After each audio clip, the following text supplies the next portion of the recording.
จุพี่ตกแห่งวะเฮาหันจุจันทร์สว่างหน่วยใหญ่วะหน่วยสำลีพี่โอ้ตกหาตัวมือเช้านี่นึงโอ้แต่ทางถึงฮะตี้ว้าบ่เหลือเลยนะ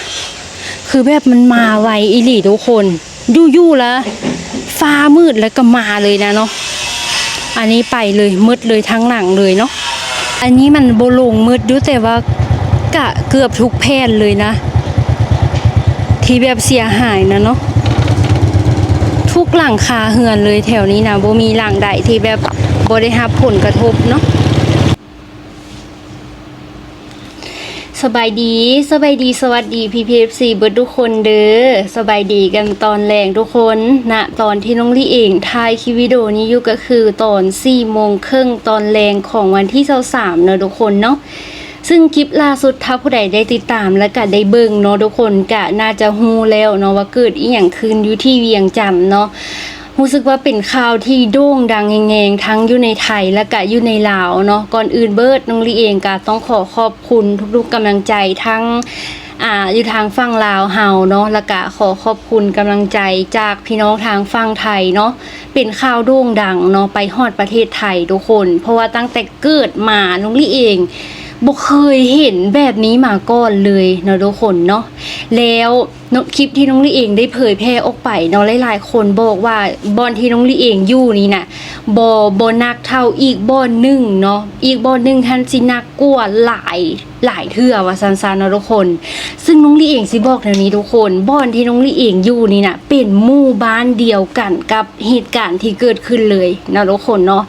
ซึ่งน้องลี่เองก็บ่เข้าใจว่าเป็นอีหยังเนาะหมู่บ้านเดียวกันแต่ว่าห่างกันแค่แบบ 4-500 เมตรทีละทุกคน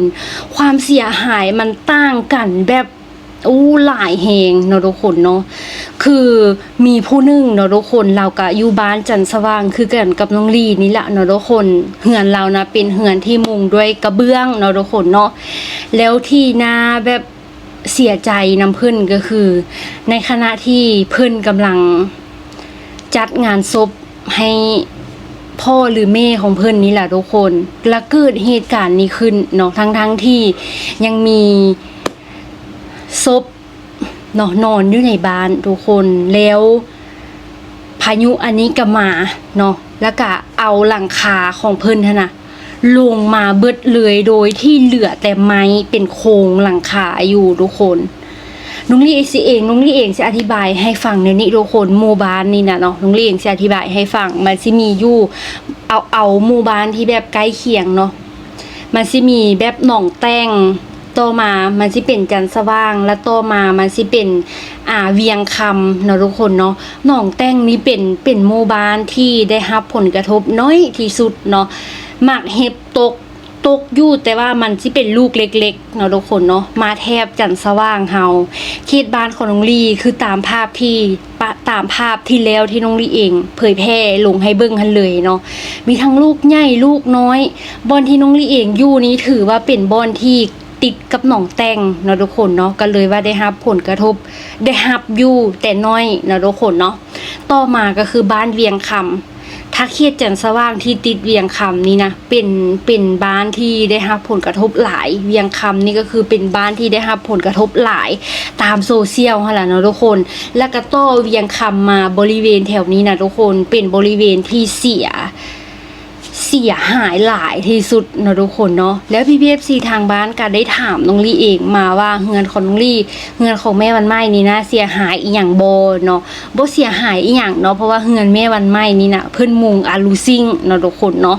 ซึ่งเฮือนที่น้องลี่เองเมื่อกี้นี่ไปขี่ไปสังเกตมาละเดี๋ยวจักหน่อยสิพาทุกคนไปเบิ่งภาพบรรยากาศตัวจริงเฮือนที่ได้รับผลกระทบน้อยที่สุดก็คือเฮือนที่มุงอะลูซิ่งสำหรับเฮือนที่มุงกระเบื้องเนาะทุกคนเนาะส่วนหลายเม่นเกือบว่า99%นะเม่นเสียหายบ่หลายกันน้อยเนาะทุกคนเนาะถ้าผู้ใดหากระปุกแด้สิก็เสียหายถ้าผู้ใดปุกโดนแด้การใช้งานมันโดนแด้ก็เสียหายหลายเนาะทุกคนเนาะแล้วอันโตมาถัดจากอะลูซิงอันที่น้องลี่เองเห็นชัดเจนว่าเสียหายแต่เสียหายน้อยที่สุดก็คืออยู่ลาวเฮาเอิ้นว่า4แพ็ค ทุกคนบ่ฮู้ว่าภาษาไทยเอิ้นว่าอีหยังเนาะเดี๋ยวน้องลี่เองสิพาทุกคนไปเบิ่งภาพบรรยากาศนำกันเนาะแล้วทุกคนก็ช่วยกันวิเคราะห์ได้เนาะว่าอีหยังที่แบบทนทานโต้แฮงกระแทกแบบนี้แฮงๆเนาะก็จึงสิได้เป็นบทเรียนในการสิสร้างบ้านในอนาคตเนาะเพราะว่าทุกมื้อนี้อีหยังสิเกิดขึ้นเฮาก็บ่สามารถเดาออกได้เนาะทุกคนเนาะลูกเห็บน่ะซ้ำกำปั้นพี่น่ะทุกคนน้องลี่เองเห็นมากับตาแล้วซ้ำกำปั้นเฮานี่แท้ๆเนาะบ่แปลกเลยว่าเป็นอย่างตกใส่คนนะหัวแตกตกใส่รถบ่แม่นรถถึกรถแพงเป้หมดระดับรถเบนซ์น่ะทุกคนกระจกหน้ากระจกหลังแตกเบิดโอ้แหงอีหลีเนาะผู้เฒ่าผู้แก่แถวนี้นะเพิ่นเกิดมา60-70 ปีเพิ่นว่าบ่เคยเห็นเนาะอันนี้เป็นครั้งแรกทุกคนเนาะอันนี้คือน้องลี่เองผู้อยู่ในเหตุการณ์แท้มาเล่าให้ฟังเนาะหลังจากนี้น้องลี่เองสิพาทุกคนไปเบิ่งภาพบรรยากาศน้องลี่เองสิถ่ายให้เบิ่งตั้งแต่บ้านของน้องลี่เนาะไปหาแถวบอนที่เกิดเหตุหนักที่สุดเนาะทุกคนเนาะน้องลี่เองอาจสิเก็บภาพมาให้เบิ่งบ่ได้หมดเนาะเนื่องจากว่าเคสนั้นน่ะรถหลายแฮงเนาะทุกคนเนาะน้องลี่เองไปผู้เดียวทางขับรถแล้วก็ถ่ายไปนำเนาะป่ะเดี๋ยวเฮาไปเบิ่งภาพบรรยากาศกันทุกคนตอนนี้น้องลี่เองขี่มาฮอดหน้าหมู่บ้านแล้วเนาะทุกคนแถวนี้สิเป็นห้องการบ้านเลยเนาะทุกคนเนาะด้านนี้นะไปหาพูนทุกคนสิได้ผลกระทบแบบน้อยเนาะทุกคนเนาะแต่ว่ามีผลกระทบอยู่เด้อทุกคนเด้อเนาะลากายไปอีกสักประมาณ2กิโลเนาะแล้วแม่นบ่ได้รับผลกระทบเลยสำหรับด้านนี้เนาะทุกคนเนาะอันนี้เป็นหมู่บ้านที่น้องลี่เองถ่ายคลิปเมื่อวานนี้เนาะได้รับผลกระทบอยู่เนาะทุกคนเนาะแต่กานี่สังเกตเบิ่งกระเบื้องอีหยังเนาะกะสิแตกอยู่บางแผ่นเนาะทุกคนเนาะแล้วปิ้นมาด้านนี้บัดนี้นะทุกคนสำหรับปิ้นมาด้านนี้แล้วแม่นสิเป็นเพิ่นเอิ้นอันเดอร์ก็มันอยู่นี่อืมยังคำไปที่ไหนนี่แถวนี้ไปเนาะเพิ่นสิเอิ้นว่าเวียงคำเนาะน้องเรียงก็ลืมทุกคนเพราะว่าบ่ได้เป็นคนพื้นที่เนาะค่านี้ไปน่ะแล้วแม่นได้รับผลกระทบหลายที่สุดเลยทุกคนเดี๋ยวน้องลี่เองสิพาทุกคนไปเบิ่งด้านนี้เนาะเนื่องจากว่าด้านนี้เป็นด้านที่ทุกคนเห็นตามข่าวหั่นแหละแล้วแม่นอยู่ด้านนี้เลยเนาะทุกคนเนาะแล้วณตอนนี้น่ะผู้ที่เพิ่นมีกำลังทรัพย์เนาะเพิ่นก็ลงมาเบิ่งพื้นที่แล้วก็มาช่วยเหลือประชาชนเนาะทุกคนไปเดี๋ยวเฮาไปเบิ่งภาพบรรยากาศกันด้านนี้เลยน้องลี่เองสิถ่ายมาฝากบางบ่อนเด้อทุกคนเด้อเขตนี้ยังคงเป็นเขตจันทร์สว่างเนาะทุกคนเนาะแต่ว่าเป็นจันทร์สว่างที่ติดกับเวียงคำเนาะทุกคนเนาะทุกคนมาแถวนี้แล้วสิเริ่มสังเกตเห็นได้เลยเด้อว่าตัวใดที่มุงกระเบื้องน่ะสิได้รับผลกระทบแหงแต่ถ้ามุงอาลูซิ่งน่ะบ่ปานใดเนาะทุกคนเนาะเดี๋ยวสิเริ่มถ่ายไปตั้งแต่ตอนนี้ให้ทุกคนเบิ่งกันเลยเนาะเดี๋ยวเบิ่งไหมอันนี้น่ะจนบ่เหลือเลยนะเนาะพุ่นน่ะบ่เหลือเลย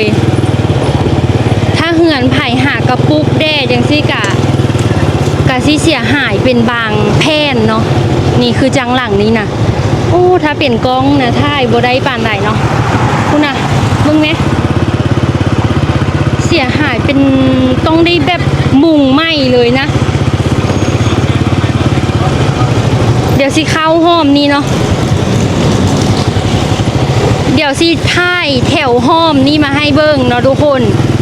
รถจึงบ่หลายเพราะว่าถ้าเที่ยวทางใหญ่นะรถหลายนี่อันนี้กะเสียหายบางแผ่นเนาะเหือนนะเนาะแต่อีต้น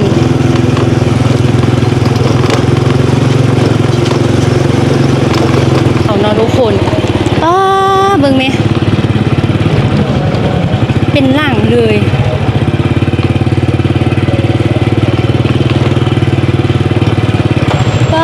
บ่เหลืออันเดินเลยเนาะ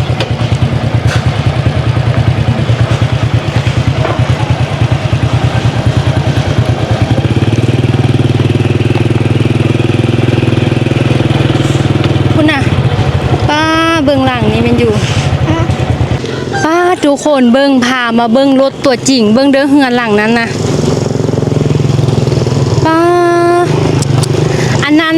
เสียหายครึ่งนึงเนาะ แต่สะอ่อนเนาะอยู่ใกล้กันก็บ่ได้แปลว่าสิเสียหายซ้ำกันเด้อทุกคนบางหลังนะเสียไปเบิดเลยเป็นหลังเลยนะเนาะแมันอยู่เนาะนี่เบิ่งรถเนาะป้า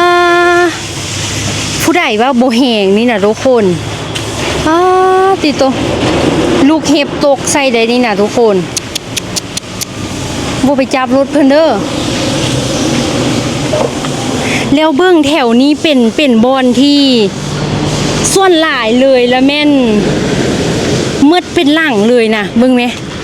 มืดเป็นแบบ นี่มันเอาห้างจะต้องเป็น หลังคาบ่เหลือเลยนะติโตเพิ่นกำลังซ้อมเป่งอยู่เนาะ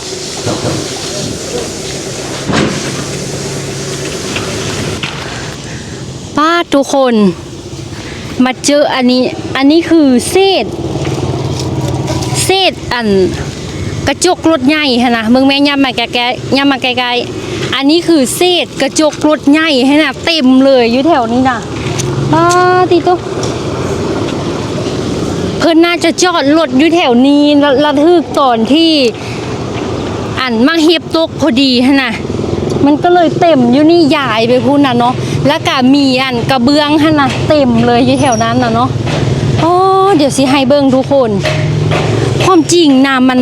เสียหายหลายแหงได้เนาะแต่ว่าเฮามาถ่ายตอนนี้นะ4 โมงแลงเนาะมันกำลังเป็นช่วงที่แดดนะแยงและเฮ็ดให้มันมืดเนาะแล้วก็บ่เห็นคักปานใดเดี๋ยวสิพาทุกคนมาเบิ่งเนาะความเสียหายอันนี้เพิ่นน่าจะเอามาทิมไว้นี่บ่เนาะบ่แน่ใจทุกคนเนาะเดี๋ยวพุ่นน่ะทุกคนทุกเหือนถ้าหากผู้ใดอยู่เขตนี้น่ะกำลังพากันซ้อมแปลงเหือนเบิดทุกคนเลยเนาะบ่หลายก็น้อยเนาะคือจัง2 หลังที่เฮาเห็นดูตอนนี้ละแม่นซ้ำกับปุกไหม้เลยเนาะทุกคนเนาะดีเนาะแต่อีต้นเพิ่นเนาะนี่ถ้าเป็นหลังนั้นเนาะทุกคนเนาะนี่อยู่ติดกันได้นะ2 หลังนี่นะแต่ว่าหลังแดงนะได้รับผลกระทบบางแผ่นเนาะรับผลกระทบน้อยแต่ว่าหลังนี้นะได้เฮ็ดไหม้เลยบ่แน่ใจว่าเพิ่นมุงอีหยังเนาะตอนทำอิฐเพิ่นนะพุ่นหลังข้างๆพุ่นกะกำลังซ้อมแปลงเนาะพุ่นน่ะเลี้ยวมาด้านนี้แห้งบ่ว่าเลยเนาะอันนี้มันบ่ลงมืดอยู่แต่ว่ากะเกือบทุกแผ่นเลยนะที่แบบเสียหายนะเนาะทุกหลังคาเฮือนเลยแถวนี้นะบ่มีหลังใดที่แบบบ่ได้รับผลกระทบเนาะ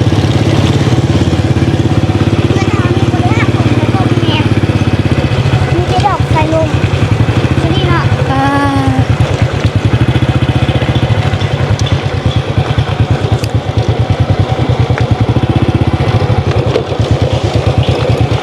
บ่ฮู้ว่าสิถ่ายอันเดินเลยมาให้เบิ่งเนาะเพราะว่าทุกหลังคาเฮือนนะเป็นเบิดเลยนะคุณน่ะอันนี้ก็คือกันอันนี้ก็เป็นเบิดเลยเบิดหลังเลยเนาะติโตเวลาข้าเจ้าเอาโดรนบินเบิ่งนะมันเห็นดีเนาะเห็นเบิดทุกหลังเลยอันนี้ก็เบิดเลยนี่หลังคายังดีๆได้เนาะ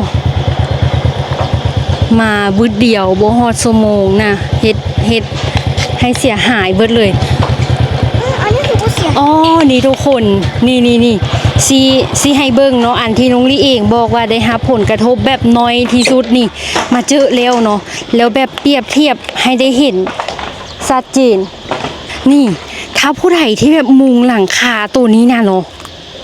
สิบ่เป็นหยังเลยเนาะทุกคนเนาะต่อให้เป็นก็แม่นเป็นน้อยแหงเนาะแต่ว่าหลังนี้น่ะ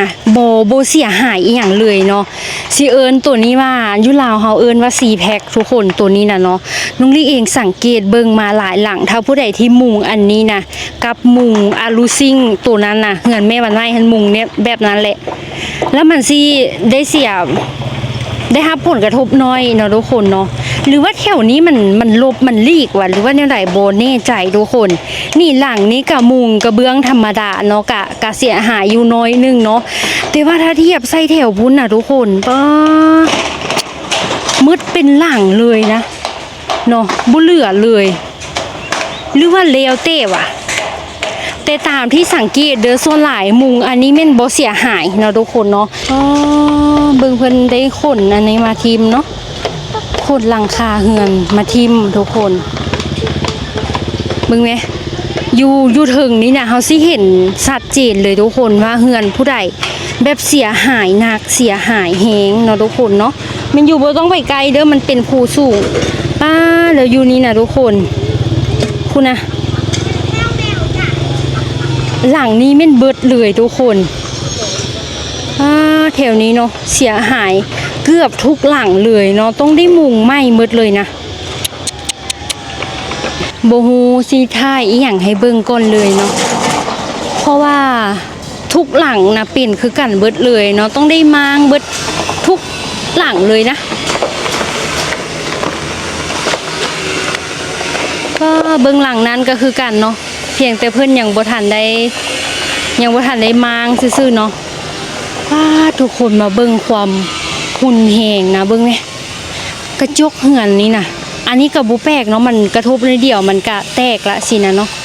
แต่ทางถึงฮะตี้บ่เหลือเลยนะคือแบบมันมาไวอีหลีทุกคนยู่ๆแล้วฟ้ามืดแล้วก็มาเลยนะเนาะอันนี้ไปเลยมืดเลยทั้งหลังเลยเนาะแล้วสิเทียบให้เบิ่งทุกคนนี่ถ้ามุงอาลูซิงเนาะอันนี้ติดกันเลยเทียบให้เห็นง่ายๆเนาะอันนี้มุงอาลูซิงอยู่บ้านเดียวกันเขตเดียวกันบ่ได้รับผลกระทบเลยอันนี้นะทุกคนเนาะมันกะทางเทิงมันกะสิบูมได้แหละเนาะแต่ว่าบ่เสียหายนะทุกคนเนาะเฮือนแม่นไม้แม่นมุงอันนี้แหละก่อนว่าเฮาสิมีบ่อนอยู่บ่อนนอนในซุมื้อนี้นะทุกคนเนาะเพราะว่าณตอนนี้ชาวบ้านเขตนี้นะเพิ่นเสียหายแฮงเนาะบ่มีบ่อนอยู่กลางคืนมาบางมื้อน่ะฝนก็ตกทุกคนแล้วก็ตอนสวยเนาะก็ฮ้อนนี่ขนาดตอนนี้น่ะตอน5 โมงแล้วนี่ อันนี้เฮือนแม่ป่ะแม่ป้าสองหลังเป็นนี่หมด 2 หลังเป็นอันนี้หมดเลยเปิดเบิ้ลแล้วลูกมีคนนอน โอ้ ลูกคนนี้ได้ไปนอนบนตัก ได้ไปนอนบ้านพักตาตอนมันเป็นท่านเจ้ากายูนี่ป่ะก็เป็นสาวชายใช่โอ้ยโอ้กองเตียงโอ้ทานเข้ากองเตียงกับบนหลุมโอ้ทานของอยู่ได้กองเตียงโอ้ชายออกมาด้วยนึงแล้วเตือนป้าเปิดเลยโอ้ไม่อยากกระเพงมันอันยุพิตกแข่งวะเฮาหันอยู่จันทร์สว่างหน่วยใหญ่วะหน่วยสำลีพี่โอ้ตหาตัวมือเช้านี่นึงโอ้จันทร์สว่างมันไปแล้วมันเป็นแล้วอันออกมีอย่างออกอันนี่นะทางก็เลี้ยวนี่นะเนาะออกไปทางนี้พี่โอ้มันเป็นแล้วออกพี่ต้องมาเมื่อนี้โอ้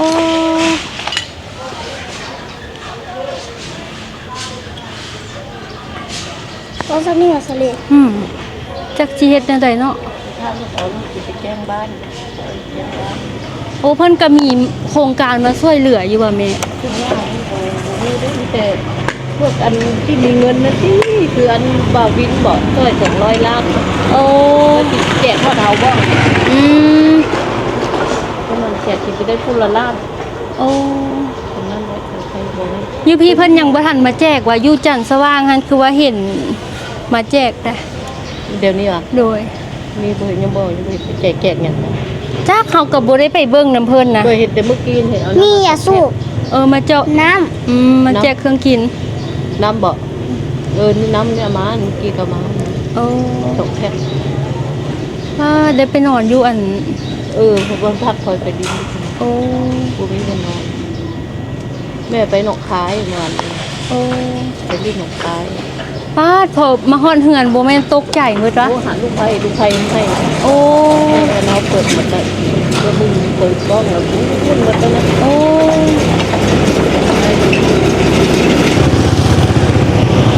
้อันนี้แถวแคมทางใหญ่เนาะกะบ่เหลือบ่รอดเลยบ่เหลือเลยจักหลัง เนาะติดตัวแต่อีตุนเนาะคุณนะซ้ำกับแบบเฮ็ดเหือนไหมเลย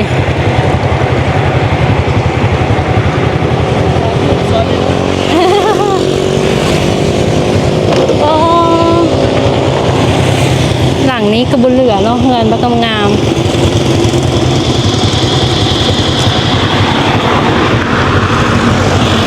ตอนนี้5 โมง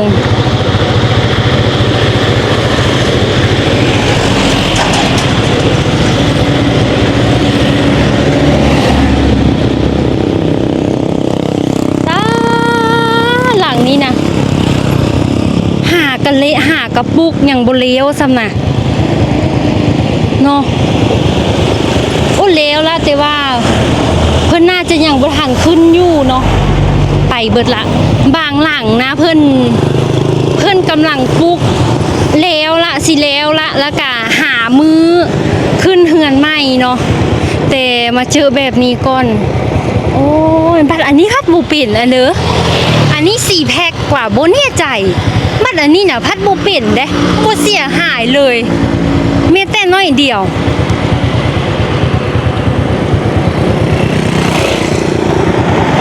บัดลงมาลุ่มพีพัดอันก็เสียหาย